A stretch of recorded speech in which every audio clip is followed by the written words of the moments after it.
절망의 끝에 숨어있는 새로운 시작 몰트만의 책, 오늘 강독 24번째입니다. 제 3부에 2장으로 들어갔죠. 플라톤 이야기를 중심으로 해서 동양 고전에 나오는 이야기도 영원 불멸에 있다. 그 특징이 그걸 얘기를 했는데요. 그게 우리 그리스도교 신앙과는 신앙에서 볼 때 연관성이 아주 없는 건 아니나 결이 다르다 생각해야 됩니다. 결이 다르기 때문에 옳다 그르다고 말하는 건 아니고 우리의 궁극적인 질문에 대한 대답이 영원불멸론은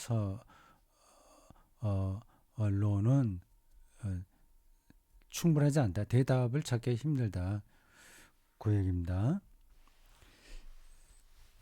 그 인도의 고전 하나 인용한 거를 지난 시간에 잠깐 얘기했습니다.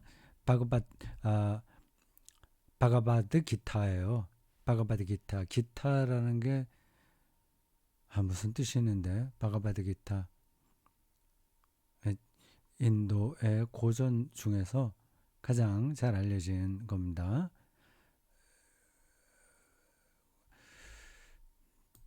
자, 그 이야기를 하면서 저는 플라톤 사상이 기독교에 영향을 주기는 했으나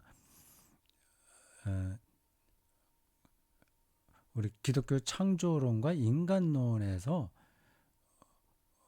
좀 다르다. 그 말씀을 드렸어요. 자, 143쪽 아래 새롭게 시작하는 패러그래프부터 보면 되겠습니다. 그러므로 나는 우리 삶의 영혼을 플라톤과는 다르게 이해하고 싶다.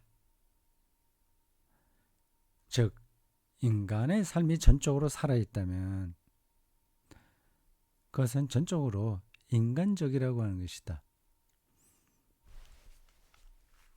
인간적이라고 한다면 현재 우리 제한적인 몸까지 포함시키는 거죠.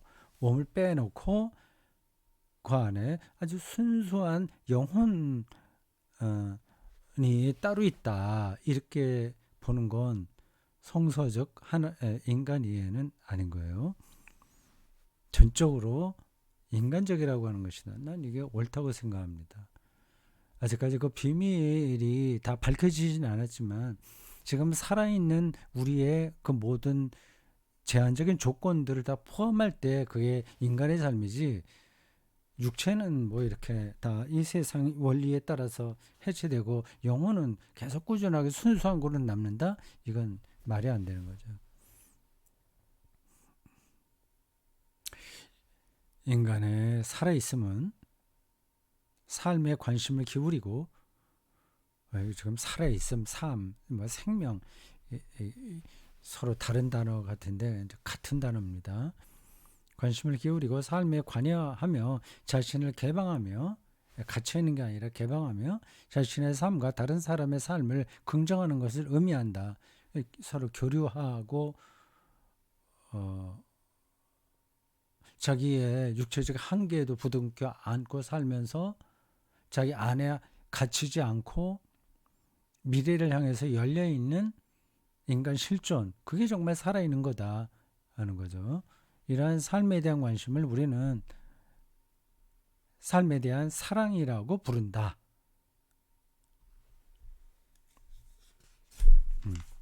저는 이 책을 바로 밑에 두고 있어요. 그래서 책을 볼 때도 있고 여러분 화면에 있는 그 이미지 파일을 볼 때도 있습니다.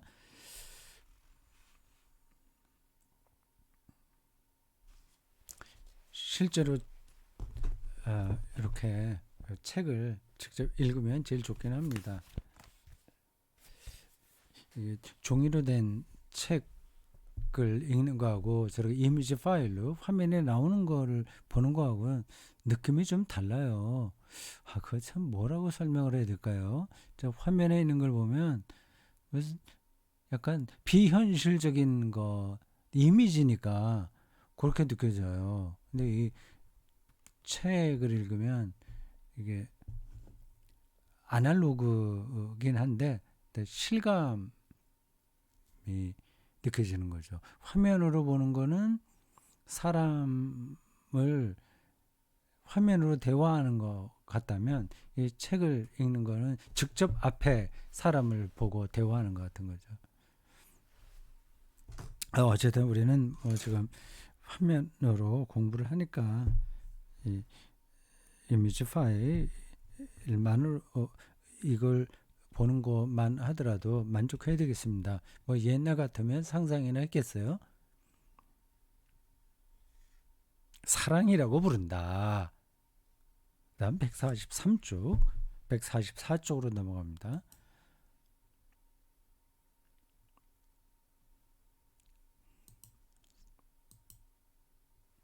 음.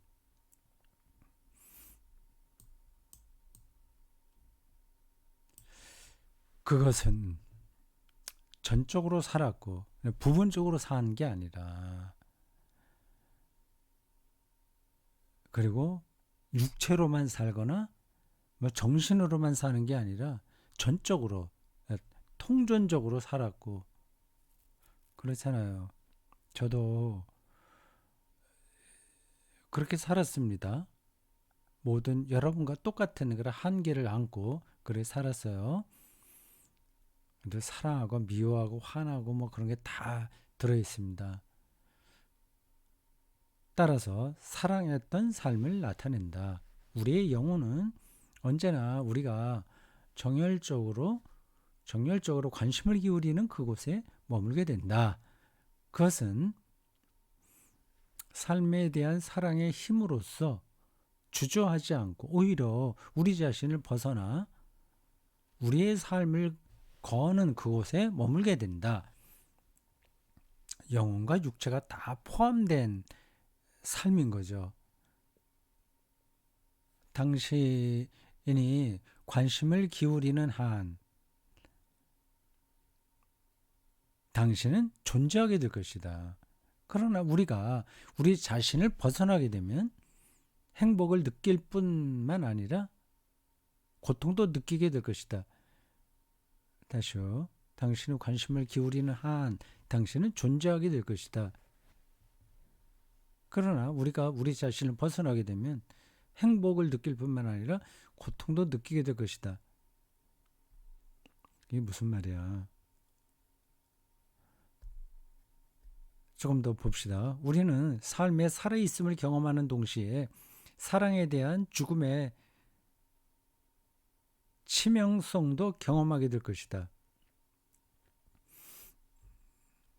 사랑하는 사람이 죽게 되면 우리가 느끼는 삶에 대한 경험은 치명적인 거죠. 죽거나 아니면 헤어지게 되면 감당하기 힘든 겁니다. 그러니까 사랑하지 않으면 그런 것도 없는 거죠.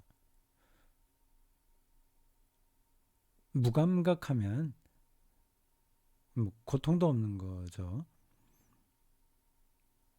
그러나 우리가 삶에 대한 사랑을 더 이상 신뢰하지 않을 때에 일종의 냉소주의에 떨어지는 거예요. 어떻게 지금의 삶 속에서 삶의 갈등과 행복과 실망들과 고통들을 허용할 수 있겠는가?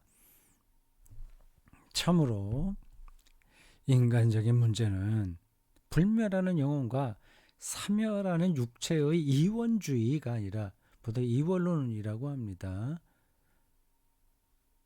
이원주의라고는 보통 표현 안 하는데 이원론이 아니라 사람과 죽음 사이의 갈등일 것이다.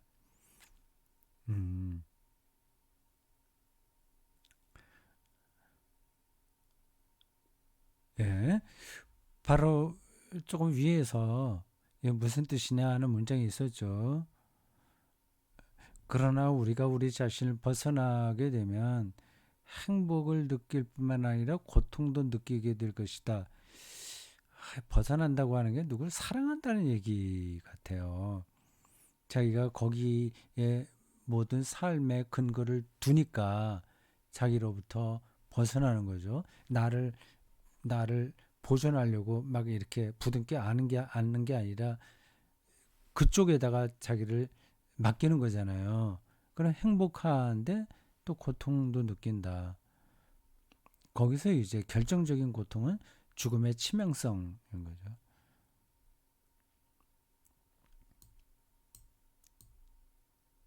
사랑했고 영혼이 담겨 있으며 사멸하는 삶의 불멸성이 존재하는가?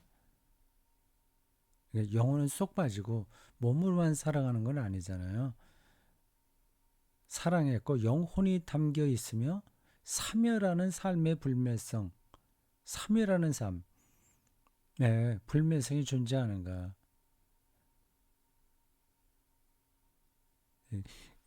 영적 이원론에 따라서 그 영혼이 손상받지 않고 잘 보존되어 있다가 인간이 죽으면 다시 또 원래대로 가는 이런 불멸성이 아니라 이 땅에서 지지고 볶고 뭐 정열을 기울이고 사랑하고 미워하고 그리고 죽게 되는 이러한 우리 생명의 불멸성이 존재하는가?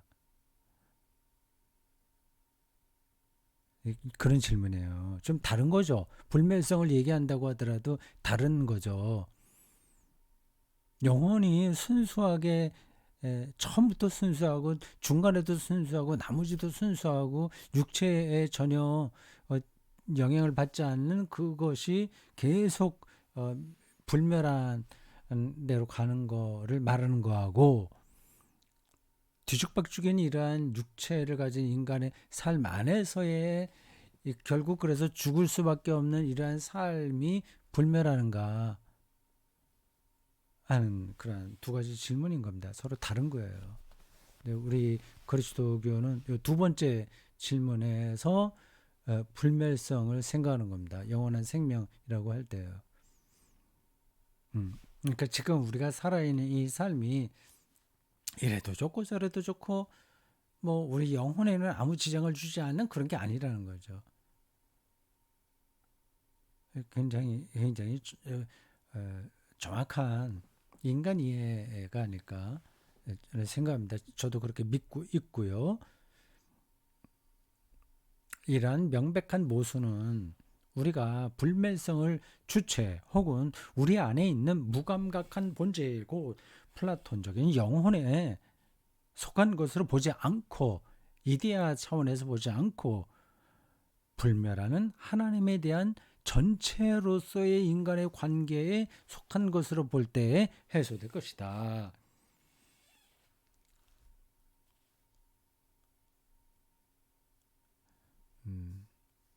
하나님과 인간의 관계예요. 부분적이 아니라 전체의 관계예요.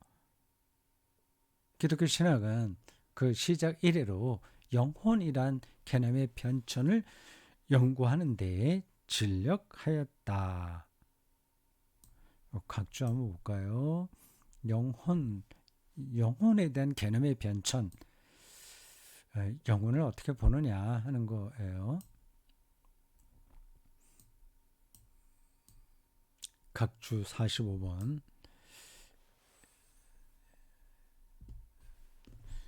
글씨가 작아서 잘 안 보이네요. 제가 책을 보겠습니다. 존넨만스의 제일레 영혼 이라는 책입니다. 영혼과 영은 또 다르잖아요. 영은 독일어로 가이스트라고 하고요. 영혼은 제일레라고 합니다. 우리가 영적인 존재라고 하는데 그거하고 우리 영혼이 있다고 하는 건 좀 다르죠. 근데 그 어떻게 다르냐 그런 것들을 지금 여기서 뭐 길게 말할 수도 없습니다. 그 영은 하나님의 속성이죠. 푸뉴마하고 루아흐입니다. 하나님의 통치 능력을 가리켜서 영이라고 이야기합니다. 근데 그게 우리 인간의 삶에서 나타날 때는 영혼인 거죠. 그 영혼은 그렇게 간단하게 육체와 다른 거 뭐 이렇게만 해서 설명할 수는 없습니다. 그 제일레라고 하는 책, 그 부제는 이렇군요. Unsterbliche Auferstehung, 불멸, Unsterblichkeit, 죽지 않음이에요. 불멸성과 부활. 그 불멸성과 부활의 긴장 관계에 있는 겁니다. 부활은 일단 죽어야 부활하잖아요. 그럼 불멸이라고 하는 거하고는 차원이 다른 거죠. 여기서 나는 이에 대한 다양한 단계들과 관점들을 서술하고자 한다. 재밌겠어요? 우리 뭐 전체 주제도 재밌긴 한데 이렇게 공부하듯이 그 몰트만의 설명을 통해서 기독교 신학과 그 영성 안으로 들어가는 것도 재미있습니다. 1.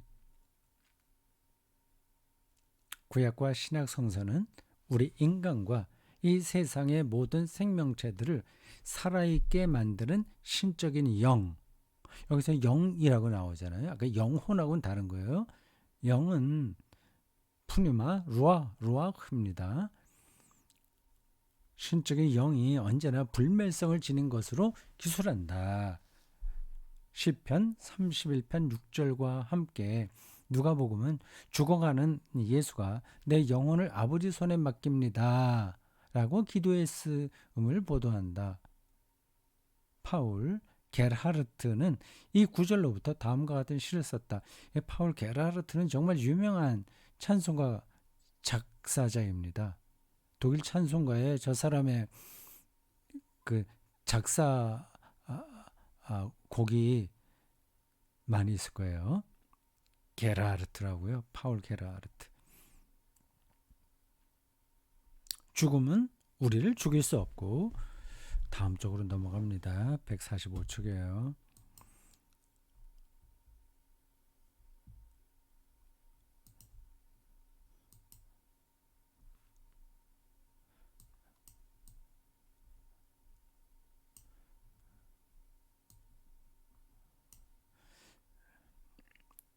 다시 처음부터 읽겠습니다. 죽음은 우리를 죽일 수 없고 오히려 우리의 영을 수천 번의 위기들로부터 벗어나오게 한다.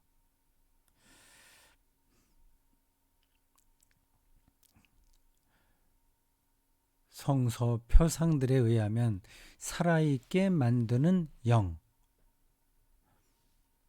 여긴 또 앞에서는 영을 히브리어고 헬라어로 썼다면 여기는 라틴어하고 스피리투스 비비피칸스, 라틴어로 썼네요.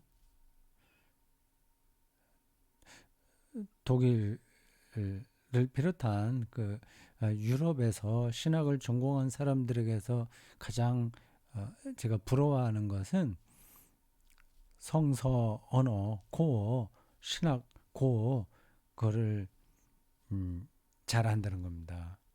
신학 공부를 위해서 세 가지 고어는 필수예요. 히브리어, 헬라어, 라틴어입니다.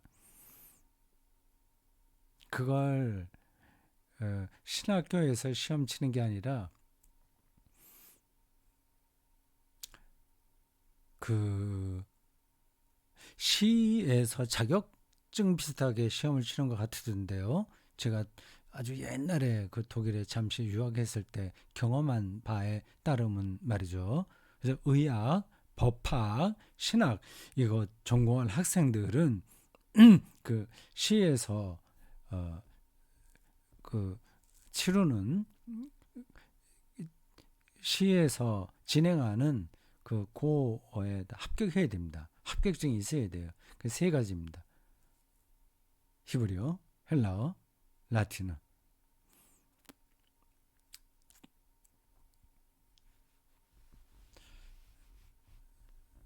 히브리어하고 헬라어를 신학을 전공하는 사람들이 공부해야 되는 이유는 뭐 당연하고요.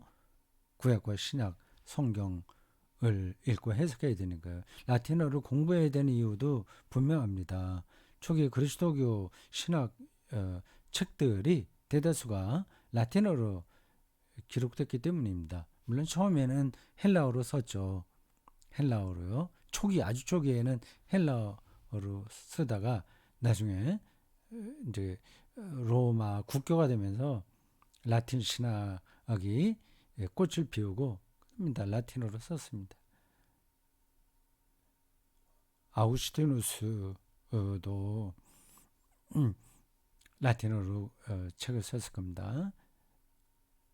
살아있게 만드는 영은 거기로부터 생명과 생명의 축복이 나오는 하나님과의 관계다. 그러면 하나님과의 어떤 관계인가? 사랑의 관계인가?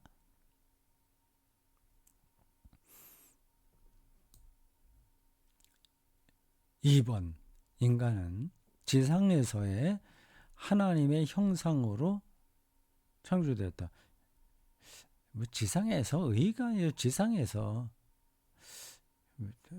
문장이 좀 이상하네요. 번역이 약간 거칩니다. 사람은 이 땅에서 하나님의 형상으로 창조되었다. 즉 하나님은 그의 피조물들에게 하나님을 나타내는 거울, 광채, 그리고 반향이 되도록 하는 그러한 관계를 부여하셨다. 그런 관계를 가리켜서 하나님의 형상이라고 말하는 겁니다. 이 모양이 이렇다는 게 아니라 형상, 이런 모습이라는 게 아니라 그 속성을 가리키는 거예요. 하나님과의 관계를 맺게 하는 거죠. 하나님이시라면 그의 인간적인 형상에 대한 하나님과의 관계는 인간의 죄악을 통한 반항과 죽음으로 인해 파괴되지 않을 것이다. 여기서 이제 인간 타락에 대한 서로 다른 신학적 관점이 있습니다. 전적인 타락이냐 아니면 부분적인 타락이냐 그런 거죠. 다 일리가 있긴 있는데 두 개가 긴장 관계에 있습니다. 관점에 따라서 전적인 타락이 맞기도 하고 또 다른 관점으로는 하나님의 창조가 완전하기에 인간의 죄를 졌다고 해서 그 관계가 완전히 파손되냐? 그럴 수 없다고 하는 말도 가능한 거죠.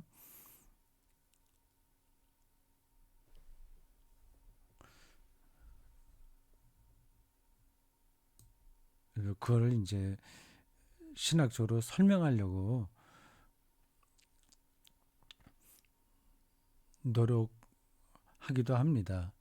제가 기억하기로는 그 문제에 가장 첨예하게 신학적인 대립을 보였던 두 20세기 신학자들이 있습니다. 한 사람은 칼바르트고 또 한 사람은 브룬너입니다. 브룬너는 부분적 타락을 대표한다면 바르트는 전적인 타락을 대표합니다. 그 뒤에 다른 신학자들이 이 두 사람을 중재하려고 노력을 했습니다. 하여튼 그건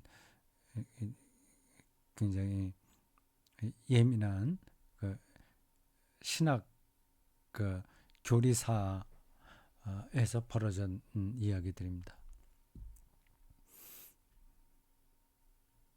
지금은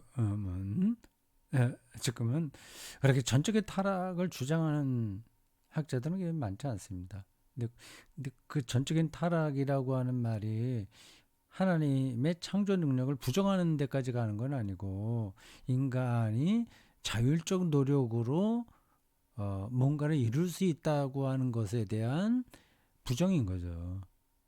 강한 어쩌면 뭐 거기까지만 하겠습니다. 하나님만이 그의 피조물들에 대한 관계를 파악할 수 있는데 노아 홍수 이야기가 보도하듯이 하나님이 인간을 창조한 것을 후회할 때가 바로 그러한 경우다.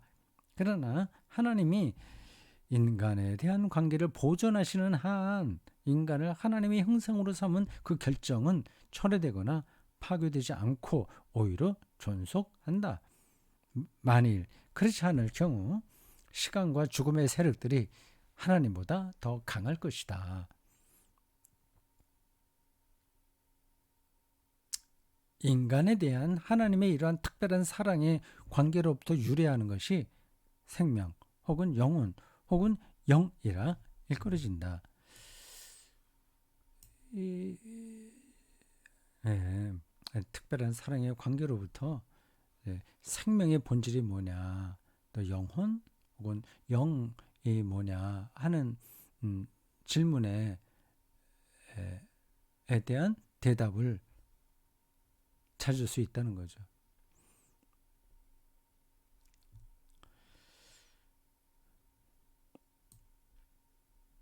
3. 이로써 영은 독일어에서 정신이라 불리는 단어를 결코 의미하지 않는다. 정신, 그 영을 독일어로는 가이스트라고 얘기하거든요. 근데 가이스트가 영이라는 뜻과 정신이라는 뜻이 같이 있어요. 그래서 독일어로는 그 성경이 말하는 영을 정확하게 표현할 수가 없습니다. 그걸로 의미하지 않는다. 가이스트를 가리키는 게 아니다. 번역은 어쩔 수 없이 그렇게 하긴 하지만 그거 아니다. 영을 의미하는 히브리어 곧 루아흐는 생명력을 의미한다. 그것은 살았던 삶 전체를 성취시킨다. 우리가 어린아이부터 지금까지 살아온 모든 삶의 완성을 가능하게 하는 힘이 영이라는 거죠. 또한 출생으로부터 죽음에 이르기까지 우리의 삶의 역사 전체를 우리가 한 사람의 이름과 함께 부르는 모든 것을 성취시킨다. 그 몰트만 박사의 모든 것, 그러니까 정릉선 목사의 모든 것, 그러니까 누구누구 아무개의 인생 전체, 그게 불행했든지 행복했든지, 그 모든 것들을 완성시키는 영이 완성시키는 능력이 곧 성서가 이야기하는 영, 루아흐, 푸뉴마라는 겁니다. 그게 독일 사람들이 쓰는 단어 가이스트로 담아낼 수 없습니다.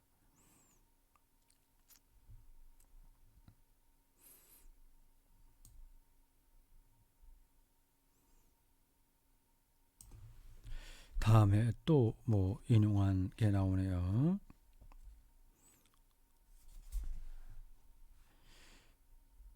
성경 구절인데 제가 딱 어디에서 인용한 건지는 딱 떠오르진 않네요. 많이 들었던 성경 구절입니다. 이와 같이 주님께서 말씀하신다. 두려워 말아라. 내가 너를 속량했다. 내가 너를 지명하여 불렀으니 너는 나의 것이다. 그렇게 유명한 구절인데 왜 이렇게 생각이 나지 않죠? 이사야서인가?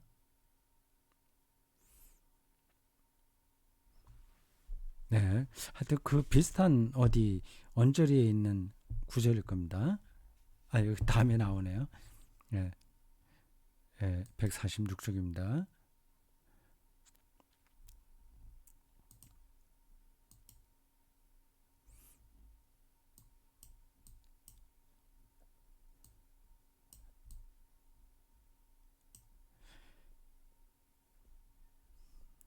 이것을 우리는 이사야서 43장 1절 말씀과 함께 환자들의 병상과 무덤가에서 말하곤 한다. 이사야 43장 1절이죠. 그렇다면 한 인간의 이름은 과연 무엇을 나타내는가? 그것은 인간의 육체 없는 영혼 혹은 그의 영혼 없는 육체가 아닌 그의 전체적인 삶의 형태, 이 영혼과 육체의 결속이잖아요. 그걸 이렇게 구분해내면 안 됩니다. 구분할 수 있으나 분리하면 안 되는 거예요. 시간적이고 공간적인 전체 삶의 역사를 나타낸다. 이러한 삶의 형태와 삶의 역사가 이건 아주 구체적인 거예요. 그러니까 이름과 함께 불림을 받는다면 결과적으로 우리 전체의 삶은 우리에 대한 하나님과의 관계 속에서 불멸하게 될 것이다. 영속성을 얻게 된다는 겁니다. 그럼 어떻게 되냐? 그건 우리가 다 모르죠. 사멸하고 덧없는 인간으로서 우리는 불멸하고 영원한 하나님과의 교통, 교제 속에서 우리 자신도 불멸하고 영원하게 될 것이다. 어떻게 우리는 이거를 표상해야 되는가? 하나님과 더불어서 이 불멸하고 영원하게 영원한 생명을 얻는다고 하는 것을 우리가 어떻게 표상해야 되는가? 이거 엉뚱하게 표상하면 또 곤란하잖아요. 우리가 그리스도 그 신앙을 그냥 구구단 외우듯이 외워서 되는 게 아니라는 사실을 여기서도 더 확인할 수 있죠. 더 깊이 들어가야 됩니다. 자, 24번째 강독 여기서 마치겠습니다.